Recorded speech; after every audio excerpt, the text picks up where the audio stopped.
Physical chemistry BSc BS 4 year programme, इसका हम chapter number 13 कर रहे थे। अभी हम इसकी एक्सरसाइज नंबर 13.7 के हमने जो पहले वीडियो है उसमें 3 तक मैंने करवाए हुए हैं। अभी हम इसको क्वेश्चन नंबर 4 से स्टार्ट करेंगे। क्वेश्चन नंबर 4 में कहता है डेरिवेटिव फाइंड करो विद रिस्पेक्ट टू क्यू। ये हमें वैल्यू दी गई है, ये मैं लिख लेता हूँ। एक्सरसाइज 13.7 है।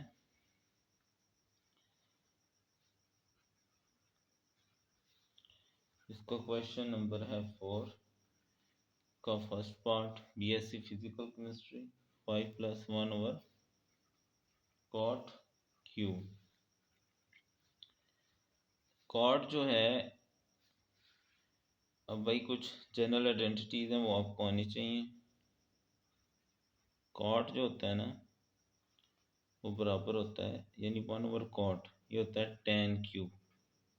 ये जनरल आइडेंटिटी है। आप कमेंट करें अगर आपको नहीं पता तो मैं आपको सारी लिखवा दूंगा। फिर ये आ जाएगा tan क्यू। अब इसका हम डेरिवेटिव ले लेते हैं p का with respect to q। Constant का डेरिवेटिव 0 होता है, और जो tan है ना, tan का डेरिवेटिव सीकेंट स्क्वायर होता है। ठीक है, tan का जो डेरिवेटिव होता है वो सीकेंट स्क्वायर, और q है तो q आ जाएगा। फिर आगे q का 1 होता है, तो आंसर आ जाएगा सीकेंट स्क्वायर q। ठीक है जी, यही हमारा आंसर है। उसके बाद सेकंड पार्ट है 4 का। सेकंड पार्ट में हमें जो वैल्यू दी गई है वो है p बराबर sine q plus cos q over cos q. पहले थोड़ी सी सिंप्लीफिकेशन कर लेते हैं इसके साथ। इसको भी कॉस क्यू से डिवाइड कर दें, और इस कॉस क्यू को भी। ठीक है, यानी नीचे से डिनोमिनेटर अलग अलग कर दिया। अब साइन ओवर कॉस जो होता है ना, ये भी आइडेंटिटी है, ये होता है tan।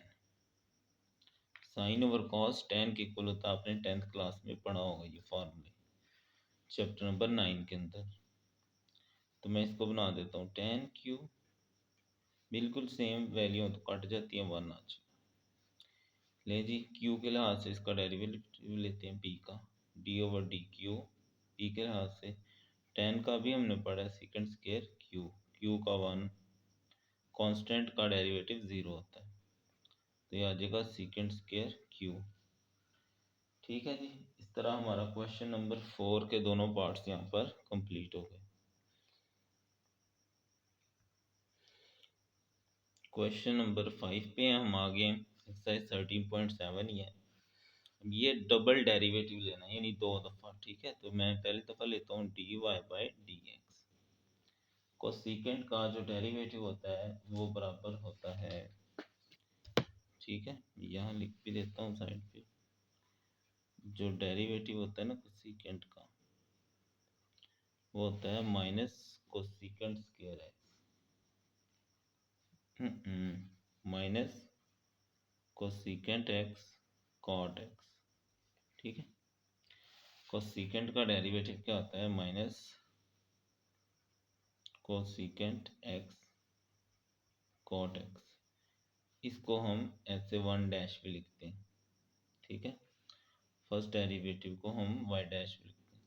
अब डबल डेरिवेटिव, 2 डैश का मतलब डबल, दोबारा डेरिवेटिव माइनस साइड पे कर लें। अब ये 2 फंक्शन है, ये पहला फंक्शन और ये दूसरा। प्रोडक्ट रूल लगेगा। प्रोडक्ट रूल में हम क्या करते हैं, पहला वैसे ही, दूसरे का डेरिवेटिव एक्स के लिहाज प्लस फार्मूले का, दूसरा वैसे ही, पहले का डेरिवेटिव। ठीक है जी, ब्रैकेट क्लोज। तो ये आ गया माइनस कोसिकेंट एक्स। अब कॉट ऑफ एक्स का जो डेरिवेटिव होता है ना, वो होता है minus cosecant square x plus ये कॉट एक्स, वैसे ही कोसिकेंट का भी हमने ऊपर भी लिया था, ये होता है minus cosecant x cot x. ठीक है, तो इस माइनस को अंदर ले जाएं तो माइनस माइनस प्लस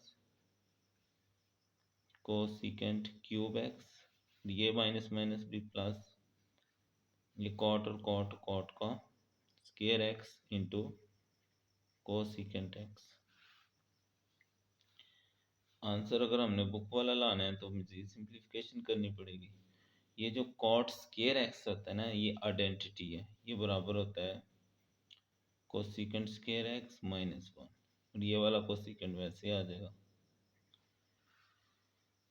तो कोसिकेंट क्यूब एक्स, इस कोसिकेंट को मैं इसके साथ जब करूँगा, ये स्केयर और ये वन है, तो ये कोसिकेंट का क्यूब एक्स बन जाएगा, और वन के साथ करेंगे तो कोसिकेंट ही आ जाएगा।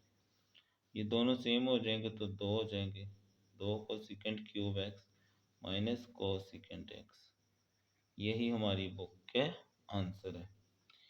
ठीक है जी, जो ऑनलाइन वही देख रहे हैं कमेंट्स लाजमी किया करें। तो ये मैं एक्सरसाइज समझा के ना जितनी आइडेंटिटीज हैं सारी एक दफ़ा लिख देता हूँ, तो इसलिए आपने वो देख लेनी है। तो ये हमारी बुक वाला आंसर इसका भी आ गया। अब मैं इसका सेकंड पार्ट करता हूँ। सेकंड पार्ट क्या है, y बराबर सीकेंट एक्स। फर्स्ट डेरिवेटिव लेंगे तो सीकेंट का डेरिवेटिव होता है सीकेंट एक्स टेन एक्स, दोबारा डबल डेरिवेटिव। अब मैं यहाँ मैंने तफसील से लिखा है, यहाँ मैं अब डायरेक्ट करूँगा। पहला वैसे ही, दूसरे का डेरिवेटिव, टेन का डेरिवेटिव होता है सीकेंट स्क्वायर एक्स जमा फार्मूले का। अब दूसरा वैसे ही, पहले का डेरिवेटिव, सीकेंट का डेरिवेटिव होता है सीकेंट एक्स टेन एक्स। ये वन और ये टू है, बेस सेम है, पावर इकट्ठी हो जाएगी, सीकेंट का क्यूब हो जाएगा। ये टेन और टेन बेस सेम है, पावर इकट्ठी करेंगे तो टेन का स्क्वायर एक्स।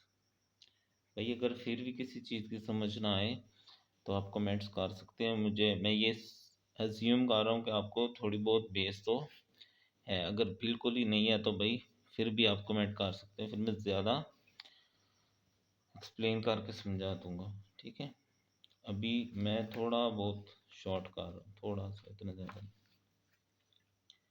तो सीकेंट क्यूब एक्स, बुक वाला आंसर लाना है तो इसको ख़त्म करना है, तो टेन बराबर होता है secant square x minus one, ये वाला सीकेंट वैसे ही, सीकेंट का क्यूब एक्स।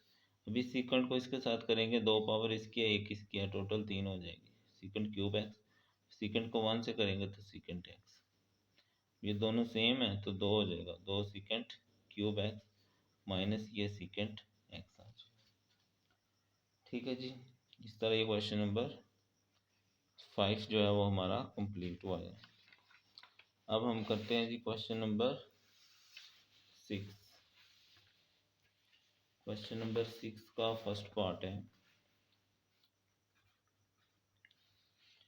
क्वेश्चन नंबर 6 में हमें एक दरांती बना के दी गई है। गांव वगैरह में ना इस तरह की होती है, जिससे वो पराली वगैरह ना उठाते हैं इसके साथ। जिनको पता है वो कमेंट करके कहें हाँ जी पता है, नहीं पता तो ना से, इसमें क्या है। अब एक्स के लिहाज से इसका हमने क्या लेना है, डेरिवेटिव। भाई जब आप कमेंट करते हैं ना तो पता लगता है कोई लोग देख रहे हैं, व्यूज़ तो होते हैं लेकिन ये नहीं पता किसने देखा है किसने।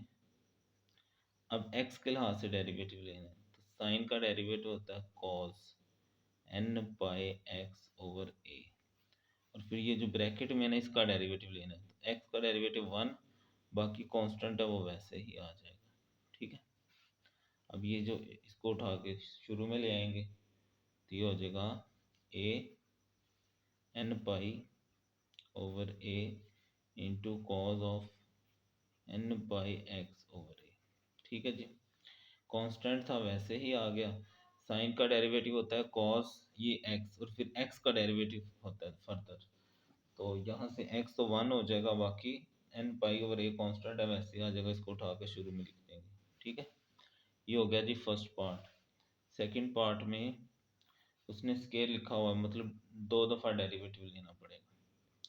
तो sine n pi x over a, जो बुक में आंसर है ना उसके लिए हमें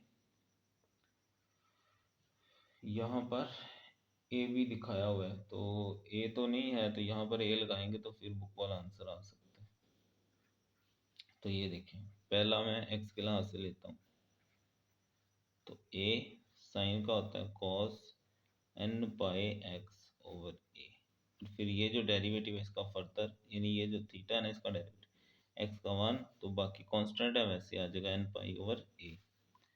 इसको शुरू में ले, ए एन पाई ओवर ए, ये कांस्टेंट है वैसे रहेगा, बाकी कॉस एन पाई एक्स ओवर ए, तो ये डी दरांती डी दोबारा डेरिवेटिव लेंगे तो डी स्केयर, ये दांतरी आ गई, ओवर डी एक्स का स्केयर, ये सारा कांस्टेंट है वैसे लिख देंगे, ए एन पाई ओवर ए, साइन का डेरिवेटिव होता है माइनस, कॉस का होता है माइनस साइन, ये theta N pi x over a, और फिर थीटे का फर्दर डेरिवेटिव लेंगे तो ये आ जाएगा एन पाई ओवर ए एक्स का 1 हो जाएगा। तो ये माइनस शुरू में ले ए, अब ये 2 दफ़ा एन पाई ए है तो सबका स्केयर करते हैं। ठीक है, सबका क्या कर देंगे, स्केयर कर देंगे, और बाकी आ जाएगा साइन एन पाई एक्स ओवर ए। ले जी, इस तरह ये एक्सरसाइज हमारी कंप्लीट हो गई। अब जो आइडेंटिटीज़ हैं, मेरा ख्याल है जो सवालों में यूज़ हुई हैं वही आप याद कर लें। तो आइडेंटिटी क्या है, एक ये है सीकेंड स्केयर एक्स बराबर होता है 1 जमा टेन स्केयर एक्स, ये आपने 10th में पढ़ा होगा भाई, बुक खोलें ज़रा अपनी, चैप्टर नंबर 7, हाँ जी 7 है।